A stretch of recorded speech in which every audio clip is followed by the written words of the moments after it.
Salutations à tous et à toutes, salam alaikum, j'espère que vous allez bien. On se retrouve pour la saison 3 de Shingeki no Kyojin, l'épisode 4, un épisode qui met le feu.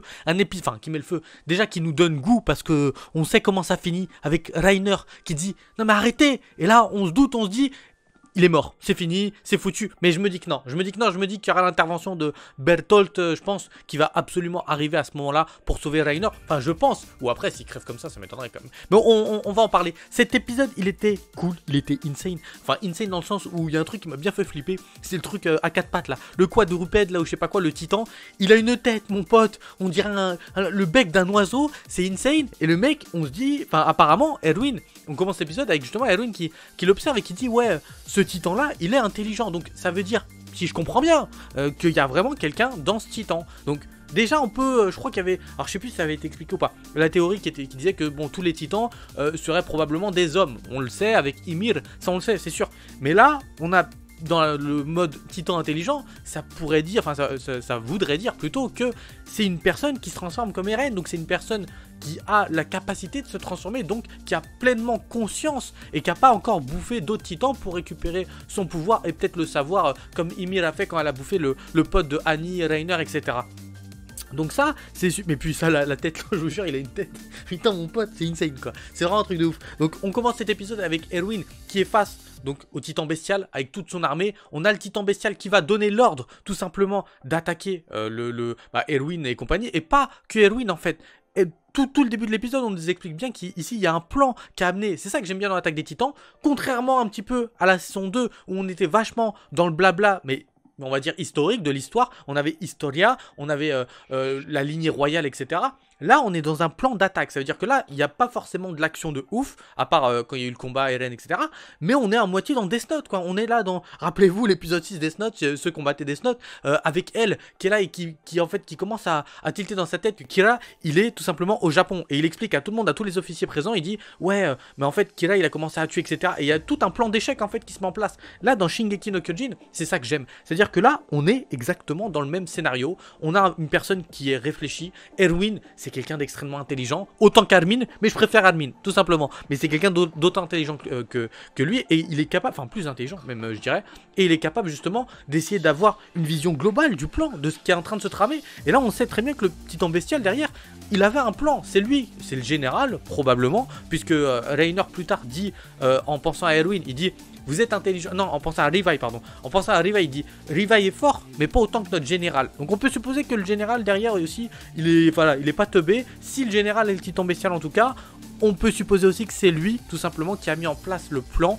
pour récupérer l'axe, donc Eren. Et donc, direct, ils vont viser leur point faible. Le point faible, les chevaux, tout simplement. Erwin l'annonce ici. Les chevaux, pourquoi? Bah parce que sans les chevaux, tu peux pas après...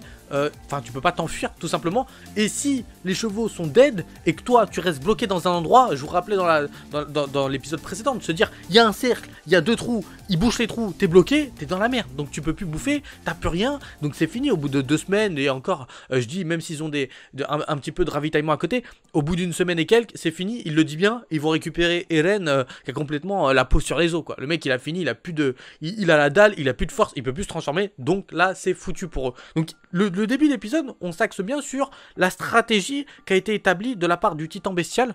Je dis encore que c'est le titan bestial, même si ça peut être effectivement Reiner, etc. Mais je pense que c'est lui le chef, je pense que c'est lui qui a mis en place ça. Et à côté, il faut une réponse, puisqu'on a Reiner qui arrive, qui utilise l'autopétrification, je crois que c'est comme ça que ça s'appelle, la technique là, de durcissement. Alors, c'est presque les points durcis d'Eren, sauf que là, c'est complètement la main. Lui, on voit bien qu'il contrôle exactement sa technique. Eren, il vient juste de l'apprendre. Et du coup, au final, Reiner monte. Et lui, il veut arriver, trouver les chevaux et tout simplement les attaquer. Et il y a Erwin qui est juste à côté de lui. Mais justement, la technique d'Erwin, et qui était assez intéressante, c'était de se servir, de demander à Eren de servir d'appât tout simplement, de repartir pour que ça attire Reiner tout simplement, puisque c'est quoi ici le moment, je veux dire l'élément le plus important. On le sait, c'est Eren. Et du coup, Eren s'il se tire, t'es dans la merde, la mission elle est foutue. C'est un peu le truc qu'il nous faut, quoi. C'est le Saint Graal, quoi. Il a l'axe, il a le pouvoir, donc s'il s'enfuit. Il y a juste un petit bémol, parce que du coup, Hansi à côté, elle pensait au plan d'Erwin et elle dit bien que Eren pourrait reprendre à revers le titan bestial et donc l'attaquer. Moi je pense que le titan bestial il a quand même prévu au cas où, on sait jamais, s'il devait y avoir une attaque à revers, je pense qu'il a prévu le coup quoi. Comme bien même Eren se retrouverait derrière le titan bestial, même s'il y a l'équipe de Levi en face, je pense pas que ça fasse peur au titan bestial. Moi je pense que le titan bestial il est méga chaud. Je pense vraiment qu'on a aucun... Enfin, on peut pas avoir d'avis vraiment sur lui. On sait qu'il a battu Reiner et on sait qu'il lui a mis quand même, je pense, à plat de couture assez facilement, on suppose. À côté, Eren va probablement... Enfin, il a presque battu, on va dire, il a battu Reiner. On sait qu'Eren, il est plus fort. Il le dit lui-même. Dans cet épisode, il est là, face à lui, en train de dire que, niveau technique, Annie, elle était supérieure à Reiner. Donc, quoi qu'il arrive, il arrivait peut-être pas à battre Annie, même s'il a, avec difficulté, il a quand même réussi, mais... Reiner, il peut se le faire. Il a réussi une fois, il peut y arriver une deuxième fois. À chaque fois, c'était Bertolt qui apparaît tout simplement. La dernière fois, c'était ça. Armin le souligne. Et c'est ce qui a permis en fait à Eren de se faire enlever, malheureusement. Donc, là, globalement, c'est vraiment un plan de stratégie. C'est ça qui était cool dans cet épisode, c'est qu'il y avait, voilà, une confrontation entre les deux camps, mais une confrontation un petit peu, voilà, comme sur un plan d'échec, quoi. Faut vraiment battre l'adversaire, mais il faut y aller minutieusement. Tu peux pas juste attaquer dans le tas, sinon c'est foutu. Donc, qu'est-ce qu'il fait le titan bestial? Il envoie tous les titans de 2 à 3 mètres. Là, on part directement sur l'attaque. On a Eren face à Reiner, tous les deux qui sont ensemble. On a la technique des points durcis qui était super intéressante d'ailleurs, j'y pensais pas du tout. L'autopétrification un petit peu là des mains et qui permet en l'occurrence de briser le cuirassé, le titan cuirassé. C'est cool. Franchement, il n'y a rien à dire là-dessus. C'est cool. Eren, il est devenu plus fort. Et en fait, dans cet épisode, on le voit. Jusqu'à présent, on avait un Eren qui, si tu veux, il cassait un peu la tête, quoi. Parce qu'il était un peu faible, un peu... Enfin, faible, c'est un grand mot. Mais en tout cas, il se remettait en question. Il n'avait pas confiance en ses capacités. Là, on voit bien qu'il y a eu un entraînement. On voit bien que lui, mais pas que... Tout le bataillon a évolué avec les lance-tonnerres et ça c'est génial. Les lance-tonnerres qui ont permis en fait de battre le titan cuirassé, qui ont permis de le pénétrer déjà, pénétrer sa cuirasse, c'est super bien. En gros c'est presque si t'envoyais un missile, un lance-roquette, j'allais dire Fortnite, un roquette dans le titan cuirassé, que le roquette il explose à l'intérieur tout simplement. Globalement c'est presque l'idée.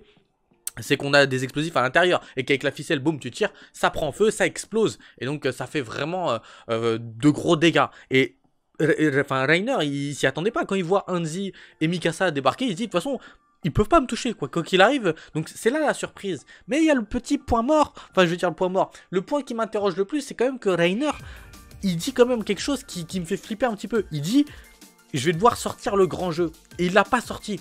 Donc, ça pue. Clairement, ça pue. Je pense vraiment que là, on a quand même...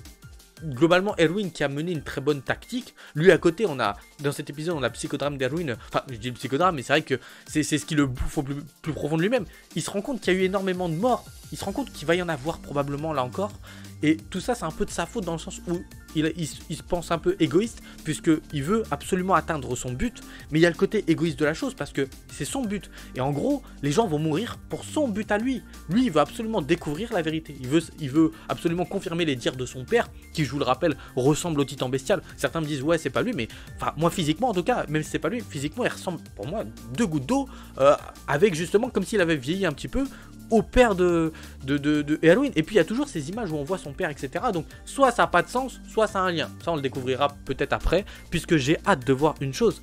Levi versus le titan bestial. Ça par contre j'ai trop envie de le voir, quoi. J'ai envie de voir la réaction de Levi face au titan bestial qui se met à parler, de voir qu'il est complètement intelligent et il a l'air un petit peu démoniaque quand même. Il a l'air un peu, voilà, je sais pas, un scientifique mais genre mad scientist, tu vois.